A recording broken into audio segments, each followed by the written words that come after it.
কত সুন্দর গলে গেছে, একেবারে খুন্তি দিয়েই ভেঙে ফেলা যাচ্ছে, হাত দিয়ে টিপলেও একেবারে নরম সুন্দর। আর এর মধ্যে একটুও কিন্তু তেল নেই, প্রত্যেকটা পার্টের কোনো অংশেও কিন্তু একটুও মাটন থেকে তেল বেরিয়ে আসছে না।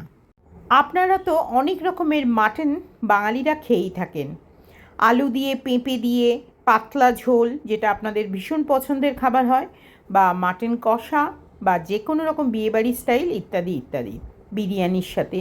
কিন্তু এই রকম মাটন একবার বানিয়ে খান, বারবার আপনার কাছে কিন্তু আবদার আসবে এই মাটনটা খাওয়ার।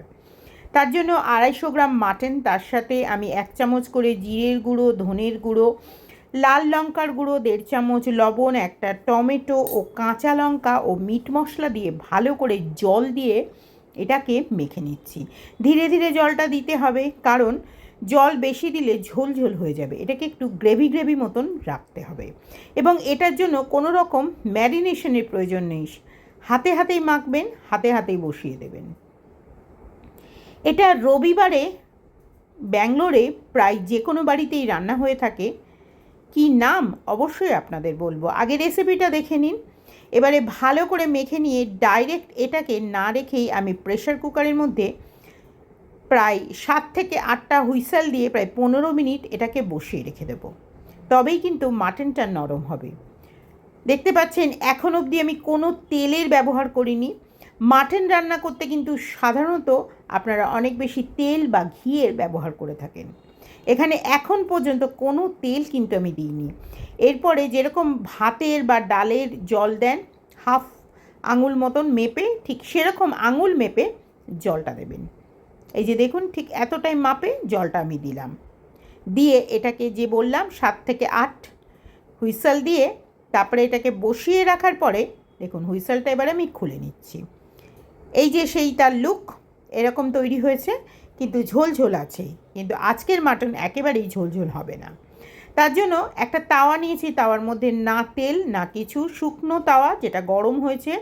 তারপরে এর মধ্যে আমি রসযুক্ত মাটনটা দিয়ে দিচ্ছি, এবং রসটা একটু শুকনো হতে দেব। কিন্তু রসটা এতটা দেব না, এই রসটার সঙ্গে আমি একটু মুসুর ডাল ও মুগ ডাল মিশিয়ে সেদ্ধ করে নেব, ব্যাস। তাহলে আরেকটা পদও তৈরি হয়ে গেল।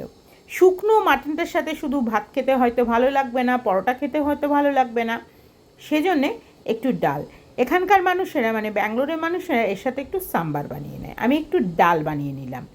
এই দেখুন প্রায় এটা শুকনো শুকনো যখন হয়ে এসছে, এই অবস্থাতে আমি মাঝখানটাকে একটু ফাঁকা করছি, গ্যাসের ফ্লেম কিন্তু হাই রেখেছি।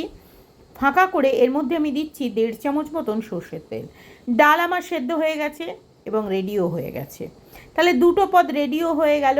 এবার রিং করে কেটে রাখা একটা মিডিয়াম সাইজের পেঁয়াজকে আমি দিলাম, তার সাথে কারি পাতা 1 মুঠো আর ধনে পাতা 1 মুঠো দিয়ে আরেকটু লবণ দিয়ে, যেহেতু রসটা অনেকটা সরিয়ে নেওয়া হয়েছে, সমস্তটাকে আরেকবারে মেখে ভালো করে একেবারে শুকনো শুকনো করে এটা বানিয়ে নিলাম। এটা আপনারা যে কোনো রকম বাড়িতে গেস্ট এলে স্টার্টার আইটেম হিসেবে দিতে পারেন, বা যে কোনো রকম ভাতের সাথে, রুটির সাথে, পরোটার সাথে বা পোলাও টোলাওর সাথে দুর্দান্ত খেতে লাগবে। একবার আমাকে বিশ্বাস করে আপনারা এটা বানিয়ে দেখুন।